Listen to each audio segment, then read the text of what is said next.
they will absolutely, by definition, look for ways to cut corners, and they will look for making these cars not last such a long time.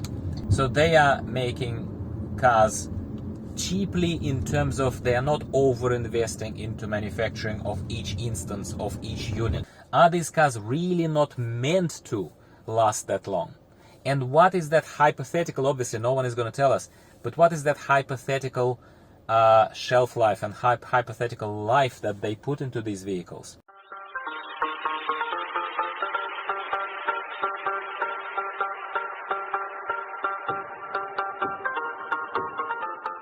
So my friends, with the car getting close to 15,000 kilometers on the clock, I think it's a reasonable time to check in with you and go for a drive, as we used to a couple of times. We used to go for a ride along, kind of these little videos, and I thought that it would be not a bad idea to do another one with you and take you for a drive in our MG ZST, because the focus has shifted to my Haval H6. And I am conscious of the fact that while we still enjoy MG ZST quite a lot and there is still value in this car, I feel like the focus has shifted, and certainly my subscribers, the ones who subscribe to MG Owners Australia, not Haval Owners Australia necessarily, they might be a bit disappointed, even though I explained myself, I think, many times enough, and I hope that you understood my position. I'm still very much an owner of both cars. I still very much believe in the value for money cars for Australians, as opposed to obnoxious prices and lack of availability of vehicles that the other brands are offering us. So right now I'm driving kind of around here in my neighborhood and wanted to very quickly check in vlog style with you and tell you what I feel like again after continuing to drive in my Haval H6, and now I'm driving an MG ZST. 15,000 kilometers on the clock. Okay, the car is not new anymore. It certainly doesn't feel brand new anymore. The brand new smell has gone, as you can imagine. But what else has happened? Is the engine making any noises that I have heard in some reviews that that's what starts happening to slightly aging China manufactured cars, MG specifically? No, it hasn't. How is acceleration? Everything is fine. We have been servicing the car regularly. I guess the problems begin with any vehicle if you do not service the car regularly.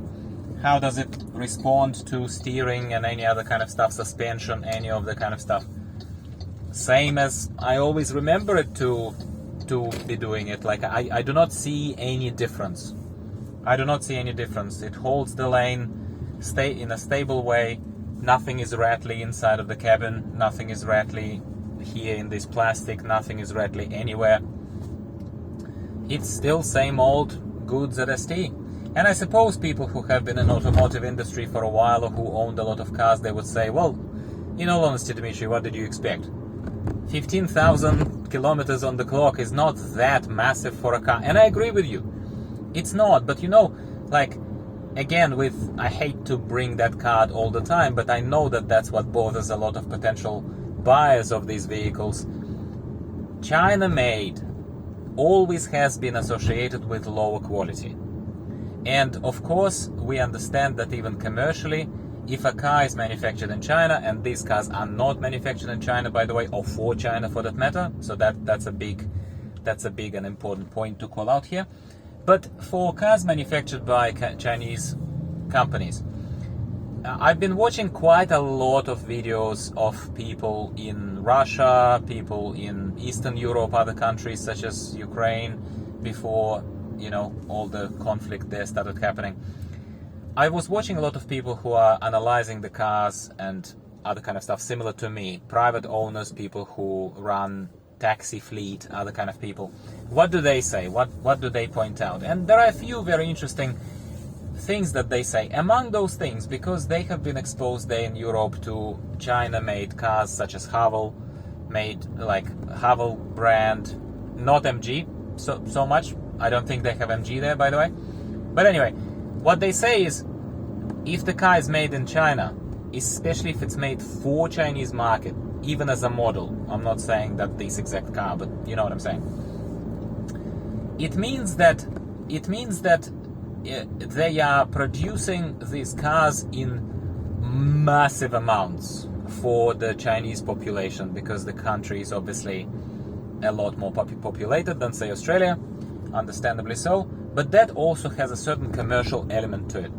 So they are making cars cheaply in terms of they are not over investing into manufacturing of each instance of each unit, right, that they produce. Otherwise they will never have enough resources, enough metal, plastic to put into each little thing. So of course they are looking for opportunities to smartly, because we have no reasons to believe that they are not doing it smartly or sensibly.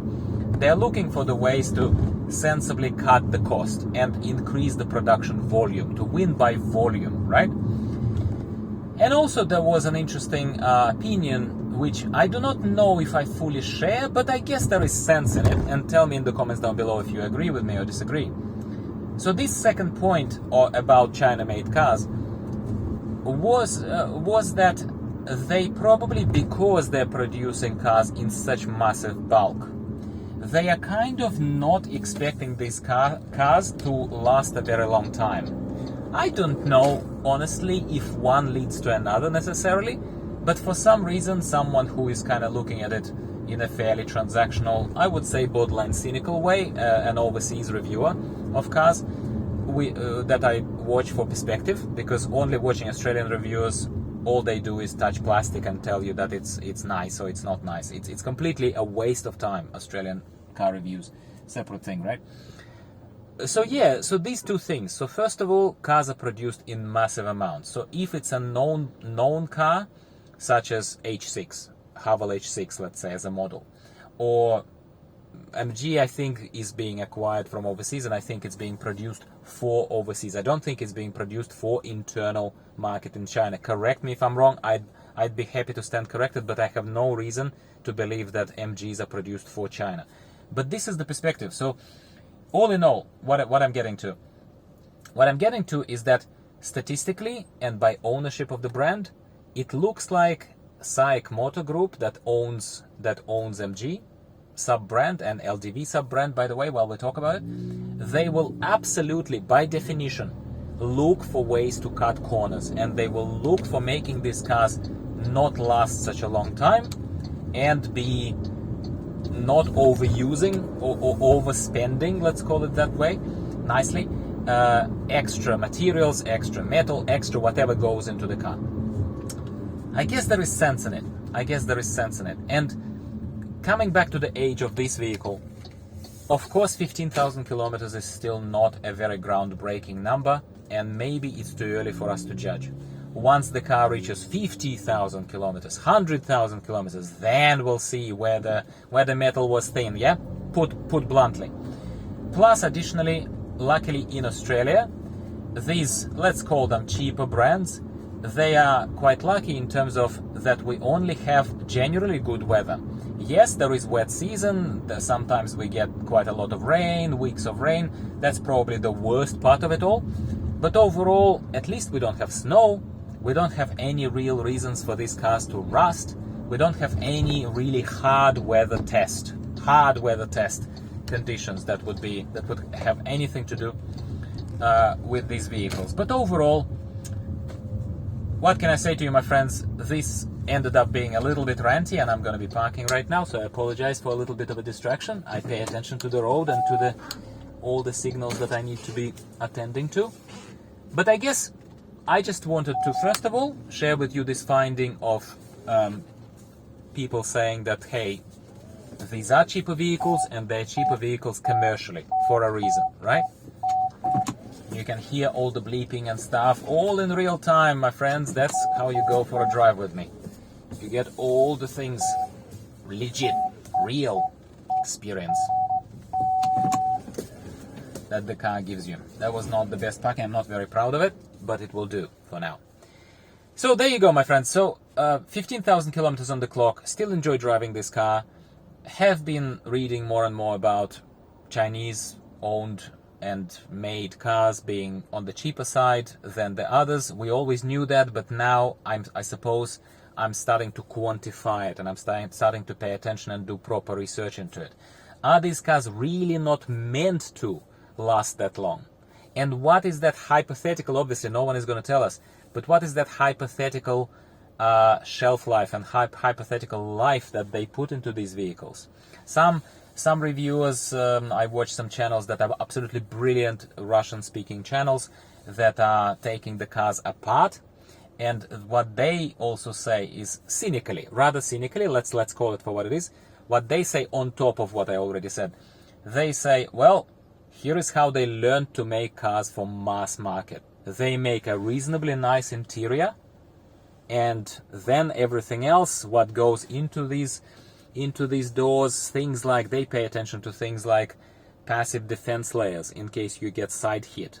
Do they use tubes to protect the structure of the side hit from the side collision, let's say, in the doors, or do they use flat things that are not tubes but just a little metal sheets? It's all very, very interesting. So I am very much involved kind of now interest-wise in this research. I'm trying to read up on it a lot, and welcome your opinions and insights in case you are closer to this, or in case you just have opinions or are particularly interested in this topic while I am starting to do further research. I read a lot of comments in to those videos where these cars are taken apart. What do owners say on channels that have millions of views, of massively popular channels?